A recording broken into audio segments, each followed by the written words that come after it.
Muy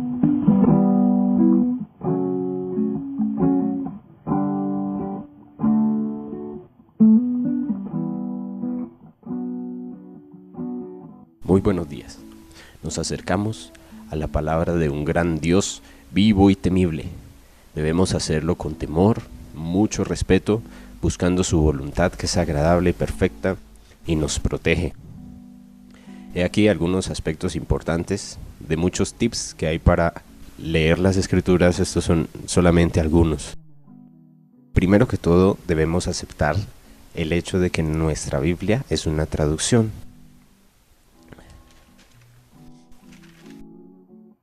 Hay unos textos base encontrados con los cuales se tradujo la Biblia.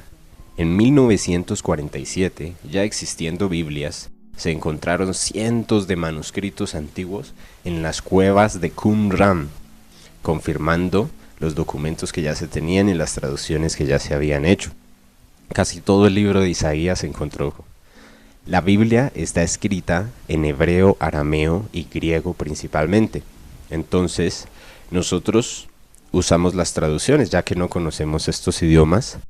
Estudiamos la Biblia en hebreo, griego y arameo a través de las traducciones. Es muy difícil que errores de traducción o intentos de cambiar la palabra prosperen cuando tenemos tantas versiones bíblicas. Las palabras del Señor Jesús, por ejemplo, las podemos ver como las traduce Reina Valera, como las traduce el lenguaje actual o la Biblia de Jerusalén. Es decir, es bueno usar varias versiones en el estudio de las escrituras. Esto es lo que se llama estudiar por texto comparado. Entonces es bueno tener varias versiones. Un ejemplo muy claro está en 1 de Juan 5:7, donde en nuestra Reina Valera nombra al Padre, al Verbo y al Espíritu Santo, pero en algunas otras Biblias no lo encontramos así. Es porque en los originales no se encuentra esa palabra del Padre, el Verbo y el Espíritu Santo, porque algún traductor quiso hacer un énfasis ahí, en esos nombres. Ese es uno de varios ejemplos que uno puede encontrar. Por eso el mensaje de Dios está intacto, pero para un estudio más honesto es bueno usar diferentes versiones bíblicas, no quedarnos solamente con una versión. Ese es uno de los tips. Segundo que todo, en este tip voy a correr un poquito.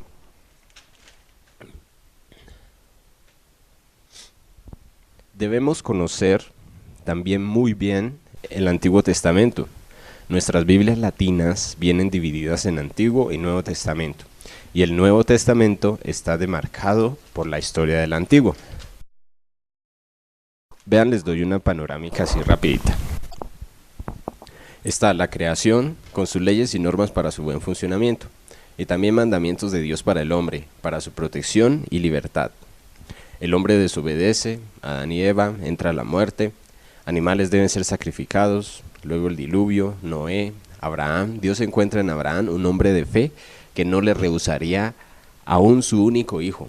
Dios promete una tierra y bendición desde Abraham a todas las familias y naciones de la tierra. Luego viene el hijo de Abraham, que es Isaac.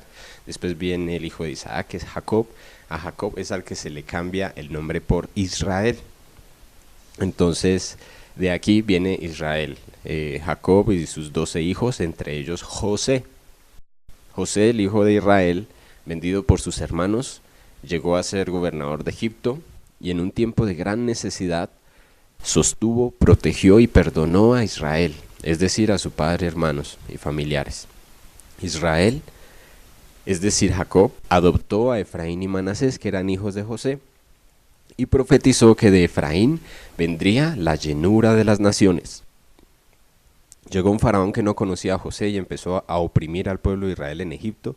Entonces Dios envió a Moisés, a través de él liberó al pueblo de la esclavitud y los llevaba a la tierra prometida. Josué reemplaza a Moisés y conquistan la tierra, y se reparten entre las 12 tribus los territorios. Leví no posee tierra porque es una tribu que se dedica al sacerdocio. Luego, estamos en tiempos de jueces, llega Samuel entregando al primer rey sobre Israel, que es Saúl. Sobre Israel reinan 3 reyes sobre las 12 tribus, que son Saúl, David y Salomón. Salomón desobedece, el reino completo es dividido y Jeroboam, que era siervo de Salomón, de la tribu de Efraín, él se quedó con 10 tribus. Y Roboam, hijo de Salomón, se quedó con los que estaban en Judá, reinando en el sur de Israel. A las 10 tribus se les llama Efraín o Israel, y a las 2 tribus del sur se les llama la casa de Judá. Por desobediencia fueron separados de Dios y esparcidos entre los gentiles, las 10 tribus del norte. En cambio, Judá siguió con Dios y son los que guardan las fiestas de Jehová desde el principio, aunque también desobedecieron y se endurecieron. Al final del Antiguo Testamento, con todo esto, Dios promete salvar a su pueblo de la muerte originada por el pecado. Casa de Efraín, dispersada y obligada a mezclarse entre las naciones. Judá, cautiva y esclavizada en un momento por Babilonia, luego por Medo-Persas se le permite volver a la tierra de donde lo sacaron. Si Judá no hubieran vuelto, no hubiera Israel, no hubiera historia. ¿Cuál es el entorno entonces del Nuevo Testamento? Un pueblo que ha vivido esta historia, cansado de la esclavitud, del pecado, esperando la promesa de un Salvador, de un Redentor, envuelto en el amor de su Creador. Dios mismo vendría a salvar. Entonces ese es nuestro segundo tip, tener en cuenta el contexto del Antiguo Testamento en el Nuevo Testamento. Tercero, tener en cuenta algunas reglas básicas de interpretación, como no podemos hacer doctrina de un versículo sin tener en cuenta todo el contexto. Si hay versículos que hablan de bendición y no tenemos en cuenta, digamos, la obediencia o las condiciones para el cumplimiento de las promesas en la Biblia, entonces no hacer doctrina de un versículo sin tener en cuenta todo el contexto que lo explica. La Biblia se explica a sí misma.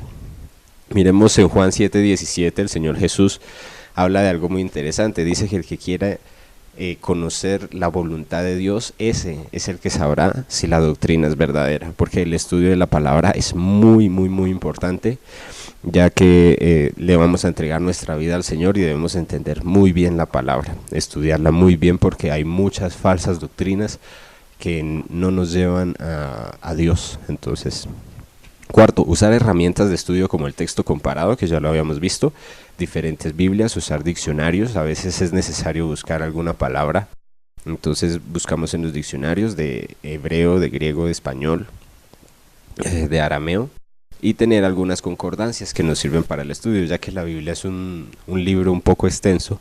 Las concordancias nos ayudan a encontrar palabras claves, a buscar algunos pasajes que se relacionen con otros, bueno, etcétera. Hay una herramienta electrónica que se llama el ES-Word.